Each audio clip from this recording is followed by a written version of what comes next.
Well, we'll start off tonight with a continued mediation effort in the crisis rocking the People's Democratic Party. President Goodluck Jonathan is about now meeting with the two factions of the party in the presidential villa. This night's meeting follows one held earlier in the day by former military president Ibrahim Babangida, former chairman of the PDP Ahmadu Ali, and some PDP governors also in the presidential villa. It was gathered that the meeting was to prepare the grounds for this night's meeting. Our State House correspondent Chukuma Onekusi, who is monitoring the situation, has more now. Thank you very much, Suleiman. I wish it would be possible to take you to about 100 meters away from where I am standing, where the People's Democratic Party chieftains are expected to meet with the PDP governors, the two factions in this crisis that are ravaging the People's Democratic Party. The governors are beginning to come. Expected here tonight are the 7 governors that staged a walkout at that convention and the other governors on the side of Bamanga Tiko. Let me also let you know that there was a meeting between former President Badamasi Babangida and Ahmed Ali in the afternoon. Journalists were also barred from the coverage of that meeting. Now, the meeting holding tonight is expected to proffer solution to the crisis ravaging the People's Democratic Party. How we are going to get you details of the attendance is what I don't know as they are beginning to arrive, because we have been asked to stay away from coverage. We are believing, however, that this night's meeting will bring a solution to the crisis ravaging the People's Democratic Party. Back to you, Suleiman. Well, many thanks, Chukuma. We hope before the end of the bulletin you should be updating us with any outcome possibly from that meeting. In the meantime, the Kaduna State chapter of the PDP has denied that a faction of the party has dumped the Bamanga Tukuru-led National Working Committee and pitched tents with a new PDP led by Abubakar Baraje. It also refuted claims that there was division in the state chapter and that the fortunes of the party have dwindled since the elevation of Namadi Sambo as vice president. The state PDP chairman, Mr. Abubakar Haruna, told Channels Television that the purported statement credited to the former state chairman of the party, Mr. Yaro Makama, and a former lawmaker, Gideon Morik, was not true.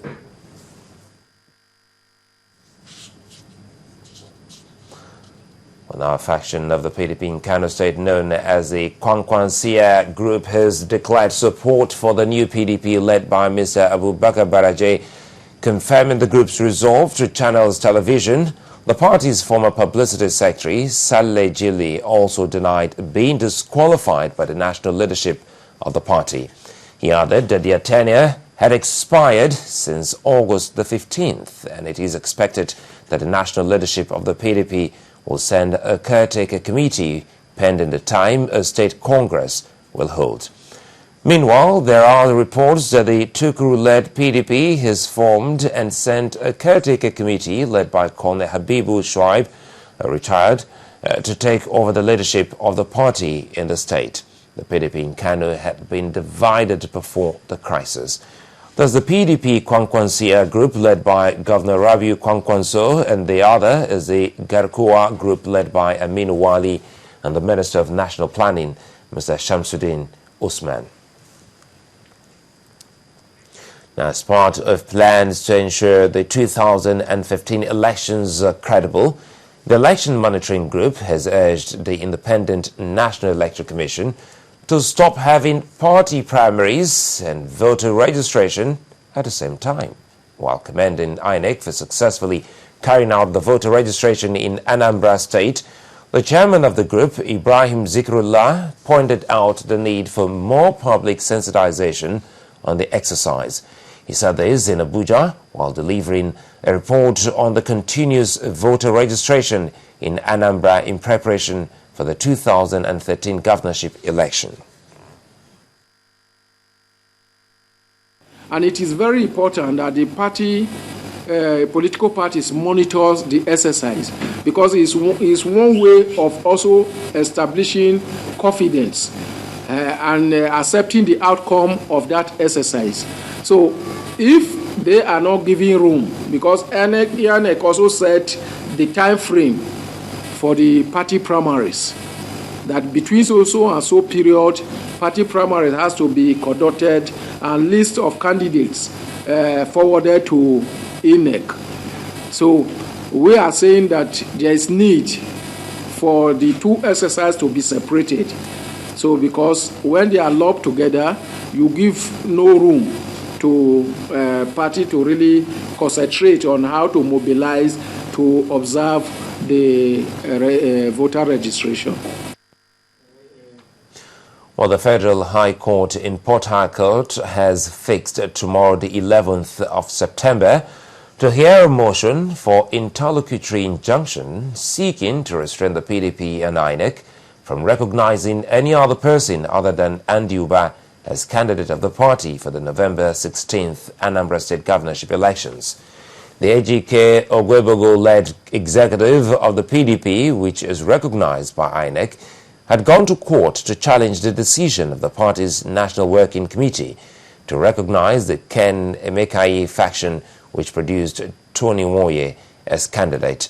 The court rejected moves by the PDP that its motion challenging the powers of the court to entertain the matter be heard first before the motion for interlocutory injunction. Our contention is that we have a notice of preliminary objection. In that notice of preliminary objection, we are challenging the jurisdiction of the court to hear this matter. And our position is that that one ought to be taken first. That His Lordship was of the view that he would take the motion for injunction first, and then leave the motion for the preliminary objection and the substantive suit to be taken later. And we are of the view that since the power of the court to hear the matter is being challenged, that motion for preliminary objection ought to be heard first. The plaintiff naturally applied for injunction. So, but the details will come out after we argue. It will not be proper for me to argue it before you. No, sir, we just want to know the plaintiff. Yes, the plaintiff is, well, the plaintiffs are the two persons who are before the court. Ejike Ogwebogo and the other person.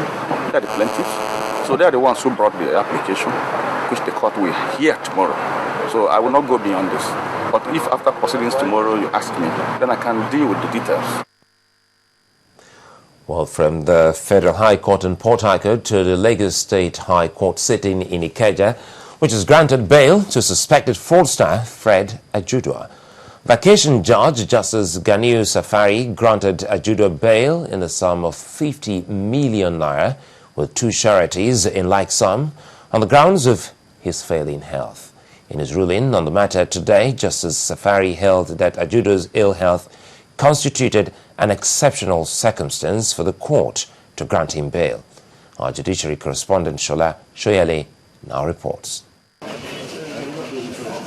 Fred Ajudua and one Charles Orie are being prosecuted by the Economic and Financial Crimes Commission, EFCC, for duping two Dutch businessmen of $1.69 million, which is about 270 million naira. Both men were arraigned in 2003, shortly after the crime was committed. 2 years after their arraignment and during trial, Ajudua sought for bail to treat a kidney-related ailment. Justice Oyewole granted the bail, which was not opposed by the EFCC.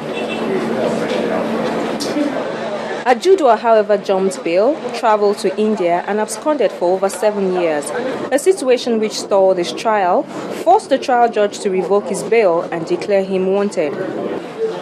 After running for all those years, he finally surfaced 2 months ago to attend his trial. Then he asked the courts to grant him bail again. This time, Justice Oyewole refused, and on the 27th of June, the judge made an order remanding him in Kirikiri prison, pending the conclusion of the trial. But last week, while in prison, Ajudua's lawyer, Mr. Olalekan Ojo, filed a fresh bail application, claiming that his client's health had worsened. He told the court that Ajudua was rushed to the Lagos University Teaching Hospital, LUTH, 3 weeks ago after a kidney malfunction. The EFCC opposed the application for bail, insisting that he would abscond again. Vacation Judge Justice Ganiu Safari heard the matter and has now delivered a ruling granting Ajudua bail. In his ruling, the judge noted that the suspected fraudster had shown exceptional circumstance for which he should be granted bail, as the prison lacked the proper medical facilities to treat his complicated ailment. Bail was granted in the sum of 50 million naira with two sureties in like sum. The sureties are to swear to an affidavit of means and present evidence of their 3 years tax clearance payable to the Lagos State government. The conditions imposed was reasonably stringent, as such as to ensure that he submits himself to trial. Feda Judua is also not allowed to travel outside the country without the court's permission, as he has to deposit his international passport with the chief registrar of the court. His trial before Justice Oyewole is, however, expected to continue on the 24th of September. Shola Shoyele for Channels Television News.